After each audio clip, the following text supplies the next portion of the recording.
In terms of pre-orders, this was the second most popular car of 2024. I think it got about 70,000 pre-orders within only a couple of days of going on sale. There's a very good reason. I actually saw one of these in China, had to go look at it. But here's a much better video showing you this car, showing you what I think is a car you would want to consider over possibly anything else in this segment. Hi guys, I met Mark when I was in China.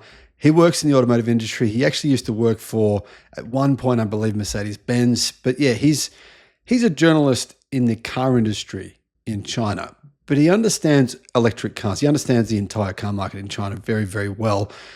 And he's really good with detail. He has an eye for detail. So Mark's come on board. He is going to officially now work on the channel. Hello everybody, Mark here today with the Electric Viking, and I'm going to show you around. So I'm certain you guys are going to love him. He's a really good guy, and he's been through some really tough challenges lately. So you know what, if you can get behind him and support him, that'd be awesome. The Xpeng P7 Plus, he's having a look at one of these in China. I'm actually about to, I'm not meant to be saying this, I'm about to actually have a look at one of these in Australia soon.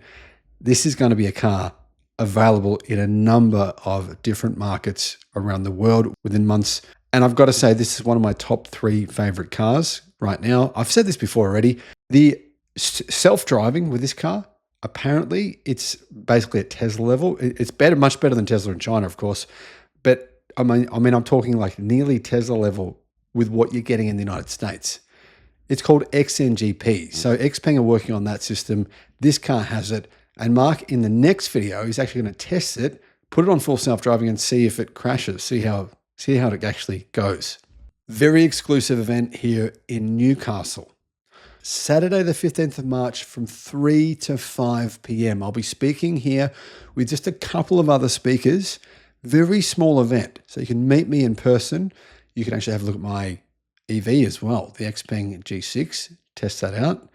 I'll put a link in the description below to the event. I believe that the tickets will probably sell out very, very quickly. So if you're from Sydney, from Brisbane, from Newcastle, make sure you click on that link as quickly as possible to get in.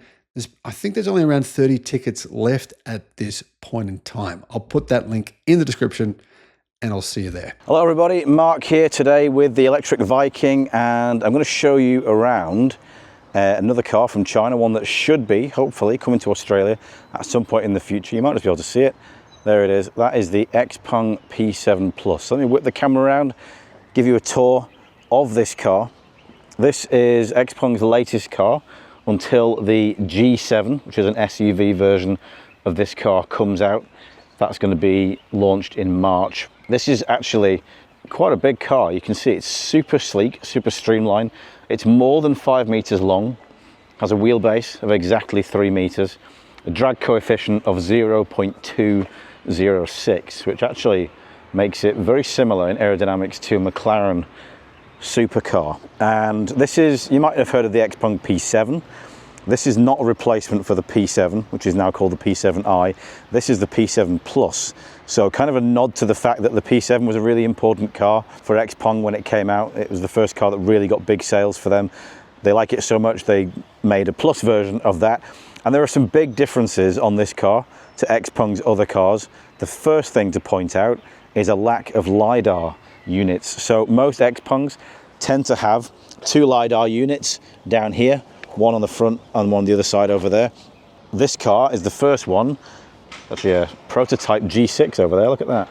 This is the first one to have, that's probably the updated G6 you've just seen go into the basement. So I'll go and check that out later. But yeah, they went for a vision-based system, same as Tesla with this. So they've taken the LiDAR off.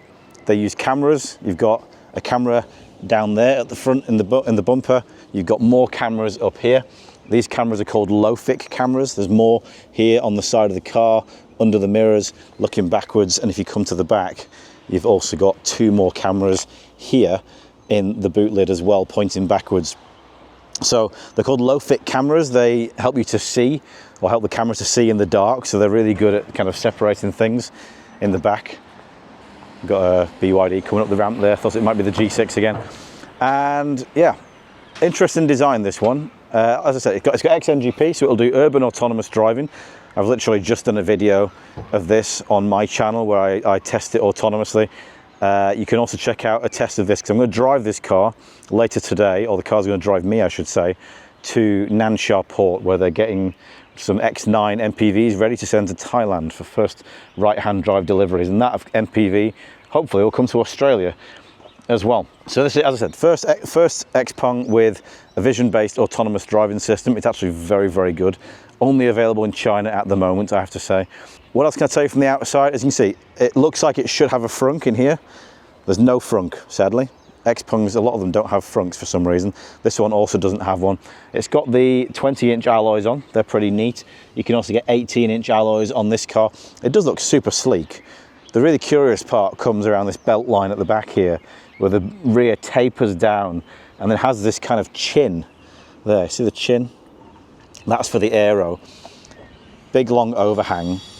And actually that helps this car have a massive boot lid. A lot of saloons in China, this one is a hatchback. 700 litres of space in the back of this one. Fold down the rear seats, 2,221 litres of space. You can get 32 20-inch suitcases in here, plus one, which you can actually squeeze under the boot floor there, which is really impressive. 20 speakers as well, including that sound system, that bass unit in the back there. So this is a big, big, big car, and also incredibly affordable. In China it starts at about 180 to 189,000 RMB, which in Australian dollars is something like 40,000 Australian dollars, I think. Maybe Sam will put the currency conversion translation on the video. But that is super, super affordable for a massive family car. Now let me take you inside and show you a little bit about what's going on here. Also, interesting point, by the way, this car is the first Xpeng to come with a blue light. So this is a turquoise light that lights up when the car is in autonomous driving mode. So you get pop-out door handles like this. Also NFC, so you can log in there with your car. And inside, really lovely interior. You get Napa leather in here, which is on the seats here, so really good leather on there and on the steering wheel. I can hear an Xpeng coming up the ramp, so I'm going to see if it's maybe that facelifted car again. Here we go, look at this, here we go. So this is the facelifted Xpeng G6 being tested there, coming out of the basement. You get to see it first, right here on the Electric Viking. They weren't expecting me to be there filming that, were they? So there you go. Napa leather. You also get kind of vegan leather up here on the doors. You get lovely ambient lighting. You can just see it there, kind of underneath that shelf, let's say, that kind of ledge. A lot of white in here. Sorry, the car's talking to me. Very lovely interior, lovely seats, very comfy. You also get these lovely neck pillows on cars in China. Heating and ventilation, and I believe massage functions on the front two seats in here. I think in the back, you can get heating on the rear seats. I might be able to confirm if they've also got ventilation on there as well. The car really is trying to talk to me a lot in here. So in terms of screens, we've got ourselves a 15.6-inch screen in the middle. Runs the Snapdragon 8295 processor, the fastest one in the market currently. Super slick system this, check that out. If I whip this over here, let's make that screen bigger. You can see we've got a lovely 3D model of the car there that spins around really, really quick. So cool system, lots of stuff. You've got a customizable toolbar down here at the bottom, so you can hold down on these, pick what apps you want. You can put those on your toolbar at the bottom of the page.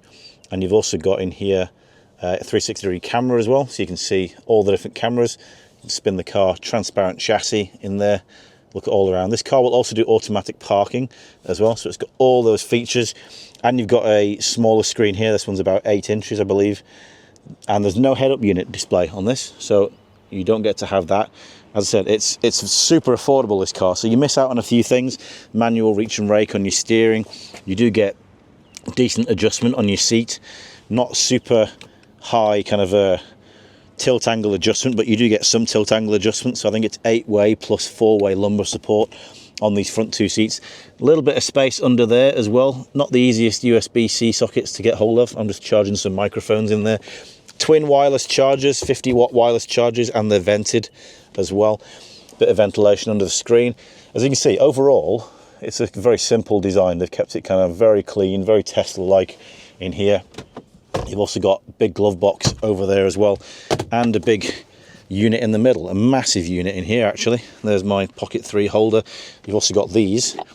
These are scent pots, so you get 3 different scents. You can put those in there, make your car smell nice. No additional USB-C or A sockets in there, and of course a pair of cup holders as well.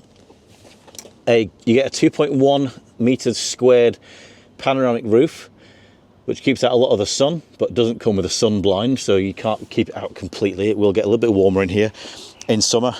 And then you've also got electric door release buttons like you get on the G6 as well. Let me show you the rear seats. Check out the space in here.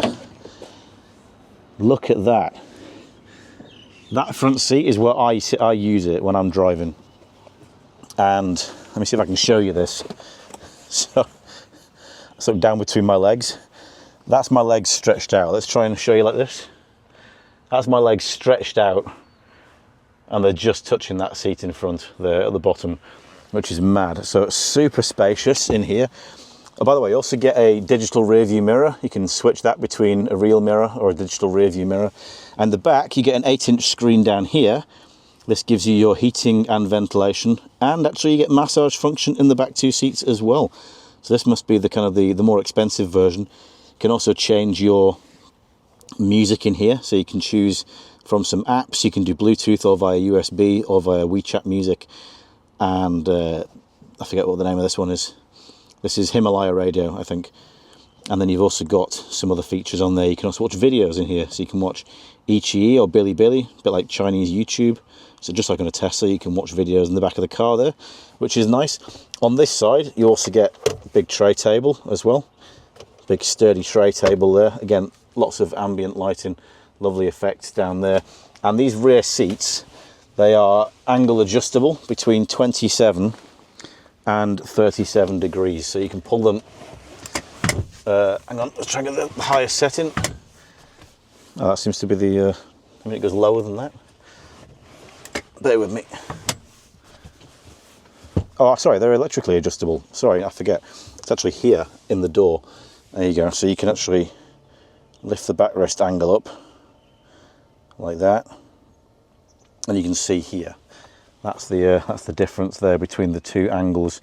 So electrically adjustable backrest angle. This one, oh, it does get an armrest. There you go. Big armrest with 2 little phone holders in there, plus a pair of cup holders as well. It's really comfortable, this car, super soft. You get lovely kind of a kind of microfiber on the roof, but not real microfiber. You get, as I said, 20 speakers, so you got a lot of speakers. 7.1, 0.4 surround sound in this car. Tons of space. You get a USB-C socket just down there in the middle as well. And in terms of motors and things, okay, so this one comes with either, currently only in rear wheel drive, 180 or 230 kilowatts on the rear axle. You can get either a 63 kilowatt hour battery or a 73 kilowatt hour battery. No, 60.3 or 73.4, I think, batteries on this one. And 76.3. No, 60.3 and 74.3, something like that. Batteries. So LFP batteries on this one, they'll give you range of up to 720 kilometers. I literally checked this just before the video and I've forgotten already. So more than 700 kilometers of range on this. I believe it'll do, it's an 800 volt platform, so it will do about 3C, 4C charging. There's actually some Xpeng chargers over there in the background. Not quite as fast as the CATL batteries in terms of the overall charging, but 10 to 80% in 20 minutes. So it is pretty quick. And as you can see, it's just a lovely car, this. Very attractive, very sporty, looks very mean from the rear end down there with those aggressive lights on it. And this looks like an active spoiler here, but it's not, it's just a separate panel for some reason. But yeah, that is the Xpeng P7 Plus, and check out our live demo video of the XNGP system as we take this from our hotel here to the Nansha port where the X9 is heading to Thailand.